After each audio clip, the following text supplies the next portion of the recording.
Assalamualaikum warahmatullahi wabarakatuh. Halo, berjumpa lagi dengan kami di channel Ya Allah Ya Karim Ya Balik Ya Kudus. Mudah-mudahan para pemirsa dimanapun Anda berada, dari Sabang sampai Merauke, dari Pulau Mianga hingga Pulau Rote, mudah-mudahan dikasih kesehatan yang prima, imun tubuh yang kuat, dan yang sedang sakit mudah-mudahan segera sembuh, dan yang sedang terlilit utang mudah-mudahan bisa melunasinya, karena Allah Maha Kaya di atas segala-galanya. Amin amin Allahumma amin. Untuk kali ini bahwa saya ingin memaparkan sebuah narasi daripada Satrio Piningit dan namanya Sabto Palon Nagih Janji. Jadi bahwa di sini kita perlu mencermati dari sebuah namanya cerita.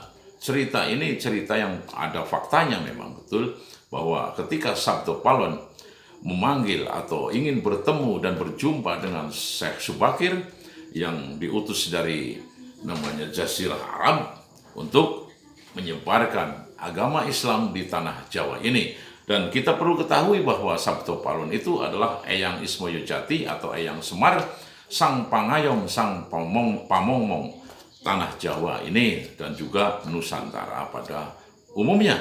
Daripada khususnya adalah sang pamongmong di tanah Jawa ini. Karena begini, bahwa Eyang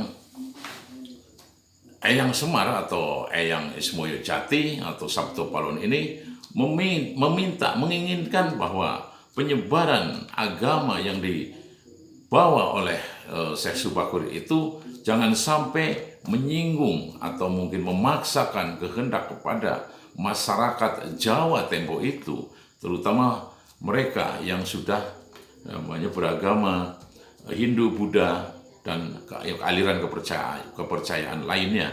Karena di namanya tanah Jawa sendiri sudah ada satu kepercayaan sejak zaman nenek moyang yang lalu, yaitu yang disebut dengan namanya Kapitayan. Kepercayaan Kapitayan ini mereka untuk itu bahwa Syekh Subakir itu seyogyanya untuk bisa menyesuaikan dengan namanya kearifan lokal yang ada di tanah Jawa ini. Karena kita tahu sendiri di tanah Jawa ini namanya mengedepankan sebuah namanya tata krama, unggah-ungguh, dan sopan santun yang mungkin jarang atau kita tidak ditemui di mungkin belahan negeri lain.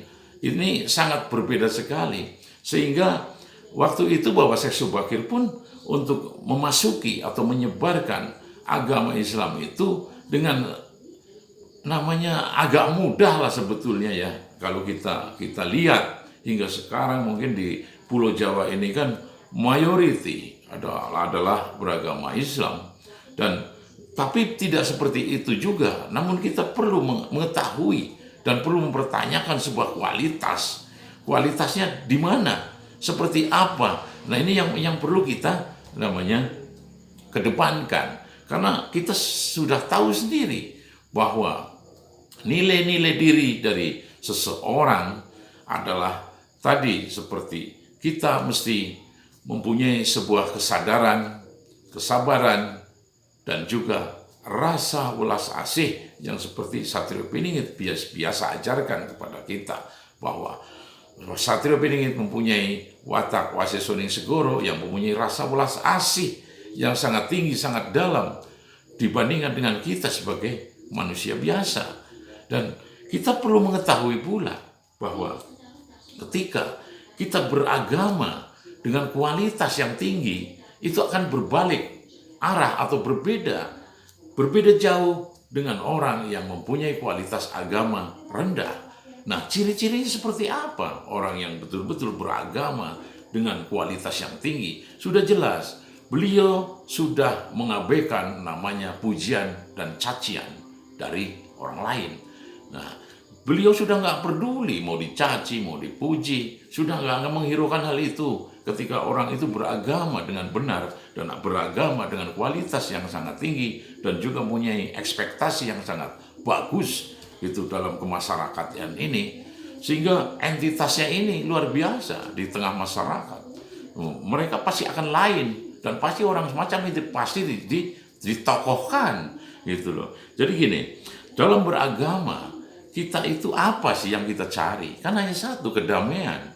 Dan bagaimana cara menghasilkan atau mendapatkan sebuah kedamaian? Melepas segala atribut apa yang ada di diri kita. Kita seperti tadi, seperti apa ya? Kita harus mengosongkan diri kita, atau dalam kata bahasa Jawa itu namanya suwung, menyuwungkan hati kita dari segala apapun, dari pikiran kita apapun, kita suwungkan, kita kosongkan. Hanya ada satu zat yang menciptakan alam semesta ini, yakni Allah Azza wa Jalla, untuk kita mencapai derajat yang tinggi. Ketika orang itu namanya beragama dengan kualitas yang tinggi, sudah pasti orang ini akan mengedepankan sebuah toleransi.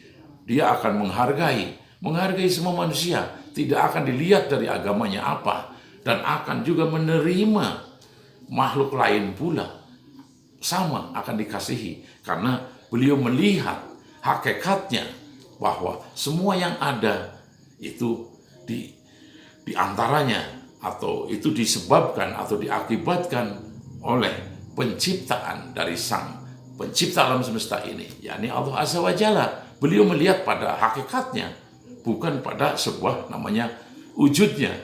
Itu semacam itu. Ketika kita udah memasuki masa-masa atau mungkin fase-fase semacam itu, nah itu manusia itu sudah jelas bahwa manusia ini akan menolak namanya intoleransi, namanya keradikalan, dia tolak gitu. Jadi jangankan radikal, menyinggung orang aja sudah mungkin tidak mau. Nah inilah manusia dengan kualitas dan derajat namanya tinggi dalam kemasyarakatan akan bisa kita lihat, seperti Suratul Baqarah mengajarkan kita tentang namanya kedamaian, tentang toleransi, tentang saling menghargai, menghormati, saling mengerti, saling bisa merasakan bahwa tetangga kita seperti apa, mungkin lagi kesusahan, kita bantu.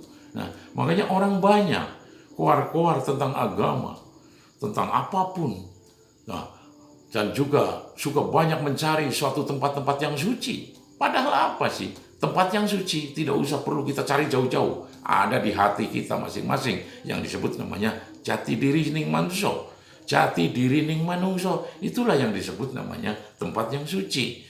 Nah, juga kita kadang-kadang juga suka melihat gitu, banyak namanya kan kita namanya banyak khotbah, banyak koar-koar apapun gitu loh.